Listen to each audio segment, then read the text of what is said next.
Welcome to the study of consumer behavior. This is one of the most relevant topics in the field of marketing because companies try to predict a variety of consumer behaviors. What will consumers buy? When will they buy? How often will they buy? How much are they willing to pay? Which product attributes or options will convince them to buy? Predicting what consumers will do is challenging and uncertain. Firms that achieve accurate predictions stand to profit immensely. But on the flip side, firms that predict consumer behavior inaccurately risk to lose immensely. So how can managers approach the prediction of something as complex and uncertain as consumer behavior? The scientific approach toward analyzing and solving consumer marketing problems is a research-driven, empirically supported basis for predicting the most probable consumer responses to a given marketing stimulus. Some managers may prefer to rely on their own intuition about how consumers will respond to their marketing tactics.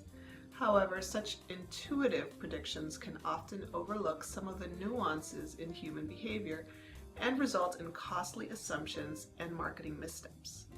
Let's look at an example of managerial intuition gone wrong.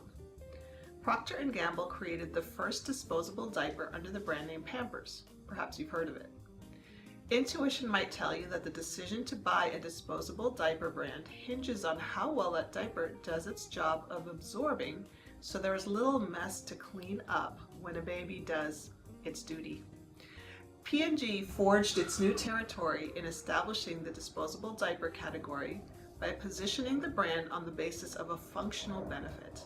There are fewer wet bottoms in the world because of us. Wasn't this guy ever wet? Sure, but he's wearing a new diaper. Not Pampers? A new Pampers with a soft, dry weave lining. He feels dry after he wets.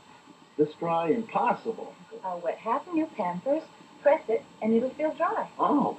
The new dry weave lining has tiny funnels with one-way flow. The little ends help keep moisture from coming back. Both hands feel dry. The driest diaper you can buy. New Pampers.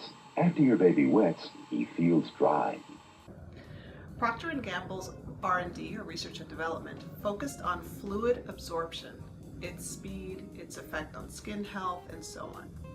However, the early ads and promotion campaigns that touted this brand's functional benefit failed to appeal to its target market, moms. But then the company began listening more closely to the consumers, and they found out that Pampers meant much more to them than just containment and dryness. That they really saw Pampers as meaning much more about caring about your baby. So new ads shifted focus to how Pampers kept babies drier, which helped them sleep better and made them happier. Therefore, moms who care about their baby's development choose Pampers. The emotional connection between mothers and their babies made the difference in this rebranding campaign. This example illustrates that scientific research, in this case about consumer perception and emotions, resulted in a superior promotional campaign over the intuition-based one. Now let's begin with the definition of our subject matter. Consumer behavior is defined as involving the set of decisions such as whether, what, why, how, when, where, how much, how often, how long, made about the acquisition, use, or disposition of products, services, activities, ideas, people, or even time. And these are made by one or more decision-making entities over time. So consumer behavior is complex. First, because it can involve many people. Many individuals may be involved in the acquisition, use, and disposal of an offering for a household or business, and each person holding one or more customer roles in the process. Second, consumer behavior is complex because it involves many decisions, including whether to acquire, use, or dispose of an offering, what product, service, event, or idea should the customer acquire, use, or dispose of. And this includes considerations such as which category should I choose from, which brand. Consumers contemplate why to acquire, use, or dispose of a particular offering with issues such as, is it compatible with my needs, with my values, with my goals? There are issues involved such as, should I trade it in for another product? Should I rent it? Should I lease it instead of purchasing? And ways of using an item include questions such as, what are the appropriate uses? Are there innovative uses for this product? How are consumers educated about using this product? When disposing of an offering, customers may ask, what should I do when I am done with this object? Should I find a new use? Should I get rid of it temporarily? Or should I get rid of it permanently? In terms of when to acquire a product, use it, or dispose of it, consumers may ask themselves questions such as, when is it appropriate to acquire or use this offering in a given situation? Is it for special occasions only? Is it for everyday use? Is it meant to be used 24 hours a day? So consumer research includes decisions about where to acquire, use, and dispose of an offering. Some consumers may prefer to purchase items online, in stores. Some may still purchase by mail or over the phone. And lastly, consumer behavior includes decisions about how much, how often, and how long to acquire, use, and dispose of an offering. Do consumers use this item all the time? Do they use it infrequently? Studying consumer behavior can provide useful input to marketing strategies like market segmentation, target market selection, and positioning. It can also guide marketing tactics like product pricing, distribution, and promotion decisions.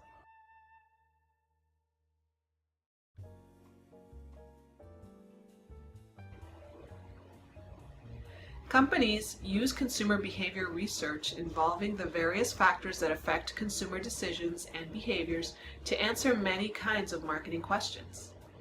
How is the market segmented? How profitable is each segment? What are the characteristics of customers in each segment? We will discuss how to use consumer behavior for market segmentation in greater detail in another video in this module. Other marketing questions answered with consumer behavior research include, are customers satisfied with existing offerings? How are competitive offerings positioned in consumers' minds? How should our offerings be positioned? What ideas do customers have for new products? What attributes can be added to or changed in an existing offering? What should our offerings be called? What should our package and logo look like? What are our advertising objectives? What should our advertising look like? Where should our advertising be placed? When should we advertise? Has our advertising or sales promotions been effective? When should sales promotions take place? When should certain price tactics take place?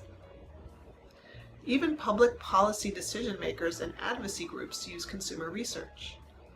These parties use consumer research to understand what consumers and clients value in order to help develop and understand what appropriate goods and services deem best for consumers. Policymakers use research to set law and policy in government. For instance, a texting while driving law could possibly be based on consumer research about safety and phone use while driving. Advocacy groups use research in the same way, yet they focus on using research to advocate a point of view. For instance, Mothers Against Drunk Driving, or MADD.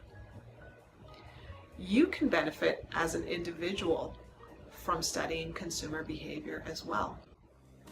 Consumer behavior studies can help consumers in the marketplace to understand the market and understand how retailers, service providers, advertisers, product manufacturers, brand managers, and other marketing entities influence their thoughts, feelings, and behavior.